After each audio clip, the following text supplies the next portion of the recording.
On me demande aussi qu'est-ce qu'il ne faut jamais faire lorsque l'on pêche en apnée. Eh ben, je vous dirais tout simplement une chose, ça m'est arrivé personnellement, et c'est un truc vraiment que je ne voudrais plus jamais que ça se reproduise. J'étais en train de pêcher un rouget, un gros rouget, et je l'ai fléché, mais malencontreusement il arrive à se décrocher et il se réfugie sous une grosse pierre plate. Donc je descends, j'arrive à l'observer, il est en train d'agoniser en plein milieu, sous une grosse pierre plate. Donc je le vois, donc avec la pointe de mon fusil j'essaie de le récupérer et justement de le sortir de cette fameuse pierre plate, et impossible de le sortir. Donc au bout d'un moment, donc c'était à entre 10 et 15 mètres de profondeur, donc je redescends et puis je me penche au niveau de cette pierre plate, et avec mon bras gauche, je me souviens vraiment précisément de cette scène, j'essaie de le récupérer, bien sûr, en ayant le plus profond possible. Et à ce moment-là, je me rends compte que cette grosse pierre plate, elle était vraiment assez imposante, elle n'était pas très stable. Et juste au moment où j'arrive à récupérer le poisson et à le sortir, la pierre plate s'affaisse un petit peu, et j'aurais pu vraiment rester coincé à 15 mètres de profondeur et vraiment me noyer tout simplement. Donc ce que je voudrais faire ressortir de cette affaire, c'est que la vie d'un poisson, et surtout la vie d'un pêcheur en apnée, c'est très important. Donc même si vous êtes frustré parce que votre poisson, vous l'avez fléché et vous savez très bien qu'il va mourir et que vous n'allez pas pouvoir le récupérer, si vous avez une impossibilité de récupérer ce poisson, pliez l'affaire, c'est pas grave, c'est des choses qui arrivent, vous ferez mieux la prochaine fois, etc. Je sais très bien que c'est frustrant, mais comme je dis souvent, la vie n'a pas de prix. On m'a aussi demandé, est-ce qu'il t'est souvent arrivé de te blesser lorsque tu pêchais en apnée? Je vous dirais tout simplement oui, ça m'est arrivé l'année dernière. Je suis sorti d'une partie de pêche et j'ai glissé sur un rocher, je me suis fait extrêmement mal. J'ai eu une luxation de mon pied avec arrachement des ligaments et puis le péroné qui s'est cassé. Donc j'ai eu 2 opérations avec des vis qu'on m'a mis et puis enlevé. J'ai eu 6 mois de convalescence et de la rééducation par la suite. Donc je ne vous dis pas, quand on est un pêcheur en apnée et que ça se passe souvent en avril, et ben après on est un petit peu immobilisé pendant un bout de temps avec fauteuil roulant, etc. Donc j'ai pris mon mal en patience. Voilà, c'est des choses qui arrivent, c'est des choses de la vie.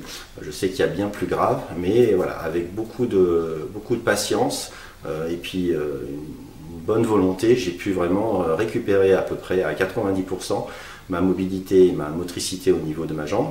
Donc ça va, et puis bien sûr en pratiquant la pêche en apnée, ça a accentué un petit peu et accéléré la guérison. Voilà, mais je suis maintenant un peu plus méfiant et surtout je fais plus attention à mes gestes lorsque je sors d'une partie de pêche.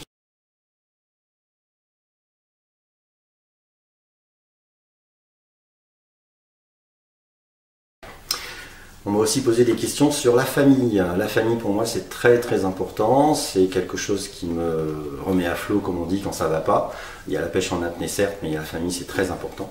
Et justement à ce niveau, je profite de cette vidéo pour leur dire que vraiment ils sont exceptionnels, ils me permettent que je réalise ma passion, ils sont très patients et très compréhensifs, même si des fois c'est très dur, comme je vous l'ai dit souvent, les repas de famille où je ne suis pas là, je sais très bien que c'est compliqué parce que je suis en train de pêcher.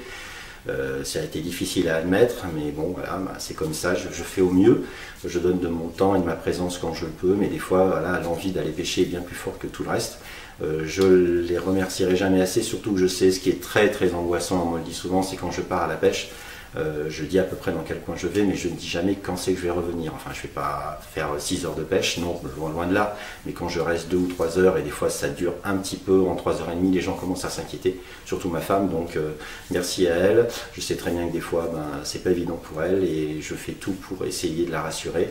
Mais je sais très bien que quand on est seul en train de pêcher, la personne qui attend sur la plage le retour du pêcheur entre guillemets, que c'est très difficile. Et je compatis toutes les personnes qui vivent ça parce que je sais très bien que c'est pas évident. Lorsque je pratique la pêche en apnée, je fais souvent des sessions de pêche entre 2h30 et 3h30 de pêche. Je préfère bien sûr naturellement pêcher sans tenue, mais quand l'eau commence à être un petit peu froide, j'enfile ma tenue de plongée. Bien sûr, on est moins mobile, moins agile, mais la sécurité avant tout. Dernière petite chose avant de clôturer cette vidéo, pour acclimater justement son corps à la température de l'eau de la mer Méditerranée qui baisse, je prends souvent des douches un peu plus froide que d'habitude. Bien sûr, je m'interdis de faire des bains de baignoire avec des glaçons, voilà, etc., comme on voit des fois à la télé. Bon, ok, on peut le faire, mais bon, c'est très contraignant, et puis bon, on va pas non plus plonger à 5 degrés quand la température de l'eau est à 5 degrés. Nous, c'est plutôt quand la température descend entre 13 et 14 degrés grand maximum. Voilà, donc progressivement, j'habitue quand je sais que la température commence à baisser comme ça, pour vraiment profiter au maximum de la pêche en apnée. Je prends des douches un peu plus froides. Au lieu de mettre 20 ou 18, ben je fais des douches à 16 degrés. Voilà. Comme ça, mon corps s'habitue et je peux résister un peu plus à la fraîcheur de l'eau. Et bien voilà, cette vidéo va bientôt se terminer. J'espère que grâce à elle, vous me connaissez un peu mieux. En tout cas, j'ai parlé sans tabou, sans langue de bois. J'ai été assez honnête dans mes dires.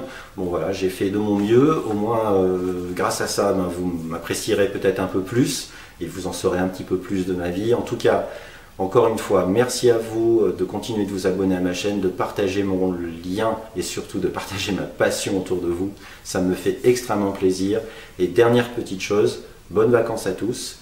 Et surtout, si vous pratiquez la pêche en apnée, soyez, comme je dis souvent, extrêmement prudents. Les accidents, ça n'arrive pas qu'aux autres.